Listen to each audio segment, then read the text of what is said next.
Well, I'll say this, of removing politics from it and how good or bad a politician may be, or what they could or couldn't do. Look at what happened to Pauline Hanson.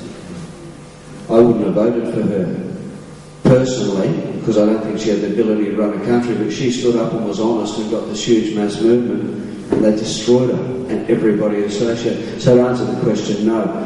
This government doesn't have any control in this country. They're just dangling off bits of string. They do what they're told. You'll never get rid of a government, and you'll never break the grand plan, I don't think, because the grand plan is coming from, my belief is that it comes from an even more powerful force than the United Nations. Any country that doesn't toe the line, they just go and bomb it. Drop $50 billion worth of bombs from the Raytheon Corporation on that country, please, and destroy it. So now the politicians, I believe, are too scared not to toe the line. You know, they can take this country out, I don't mean by war, and they've done it very slowly and insidiously economically, but they could have done it overnight, because really we've got 20 million people here and our economy is only a tiny little blip on the map. So no, because what they would do if I think if a government was trying to get into this country, or a group of people that were going to do the right thing, every time anyone's tried to, they get destroyed. Wouldn't be big enough. Now they've ensured that because they've given the military here the right to shoot to kill civilians. Don't. If you want to live in that reality, good luck to you. But you know, they'll drop. Look at what they've done overseas in wars. Don't think that for 1 minute. You know, that's one of the old systems that they want you to believe. That would never happen in Australia. She'll be right, mate. Don't think that for 1 minute. They'll. John. Yeah, Rick. Interestingly, this morning on the 10 o'clock news on the radio driving here, Karen Phelps from the MMA announced that they're bringing out a new vaccination for meningococcal.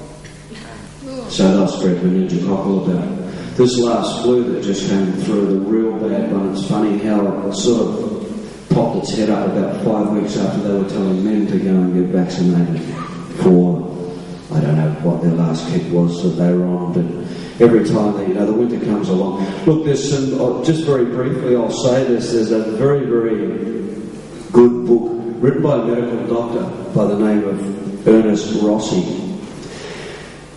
And he became a hypnotherapist, for lack of a better term. He got fascinated with hypnosis, and they put people into hypnosis, and they put a tube in one arm, and they pulled the blood out of the live blood analysis, put them into a deep hypnotic trance, and he'd say to them, I want you to remember the last time you had a flu. And you'd see the virus appear in the blood within seconds.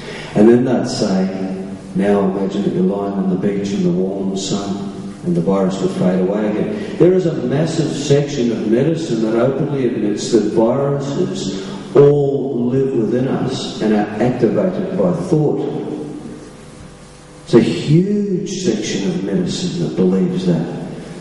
But you can't sell people things to make their thoughts not create viruses. So what they do is, winter's coming, they tell everybody, ooh, here comes the winter, we all get a virus.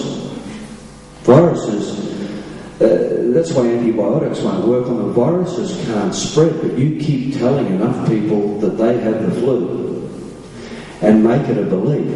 And Ernest Rossi was stunned by this, changed his whole opinion of medicine. So they can observe that scientifically and write theses on it, and it's a scientific fact. So viruses really don't leap out of me and float around there and go down and you breathe one in and get one. If they could get out of your body, they couldn't live in the atmosphere anyway. So our mind creates a lot of this. Another thing that I heard on the radio yesterday, which I was quite shocked about, was Georgie Parker. I can't remember what it was for, but she was saying, she stated on the radio, 1 in 3 people in Australia will get cancer.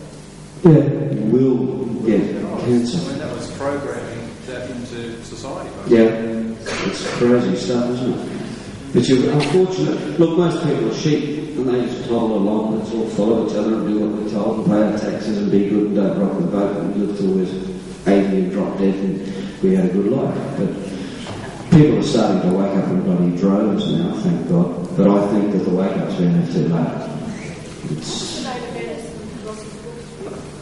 the science of psychobioimmunology. There you go. Can you repeat that, please? The science of psychobioimmunology. Gentleman at the back. Yes, so this is all very depressing. So are there any good news? Yeah. This has been going on for years and years and years. It always has been and it always will be. You've got people at the top. You can't have change without some form of destruction. Don't go home and worry about your mortgage. Look, the sun comes up every day. This is stuff just to be aware of. You know, you've still got a life to live. You still have some independence. You can still enjoy your life. You can feel happiness because you've smiled about 3 times since you spoke to me. All I'm saying is be aware of what's going on. If you could, nobody will. But the best thing that you could ever do to yourself to break away from this is go home, get an axe and smash it straight through your TV, then bash your DVD to pieces, turn your radio off and stop reading the newspapers. You know, if you did that, it's the frequencies that they're blasting at you that keep you controlled, and they blast you into alpha and half hypnotise you. Then you turn the news on and you get the murder, death and grief report. So you feel like crap. So then you go along and you get some Prozac, and you take that and you float around half asleep all the time, and then they've got the ultimate control. And it's all a bloody illusion. Sorry. The antidepressants? Yeah. No, or the new ones, all they're doing is altering brain chemistry. They are stopping the brain from functioning correctly. And they're band-aids. They're not resolutions. You get somebody with, strangely enough, Aropax and Zoloft, in my experience, seem to work very well for ladies in the short term. So someone has all depression, I believe. I get patients used to come to me and they go, I'm depressed. And I'll say, oh, yeah, what are you depressed about? And they go, I've got a chemical imbalance. And you go, oh, who told you that? Well, my doctor. You go, oh, do you do a blood test? And they go, no. I say, well, is your doctor psychic or something? No, what do you mean? Well, how do you know you've got... Oh, yeah. I see what you mean. I don't really... Do you think I need these? And you've got to say, well, you'd better go back and ask your doctor about that. And look, these medications, medications aren't all evil and terrible.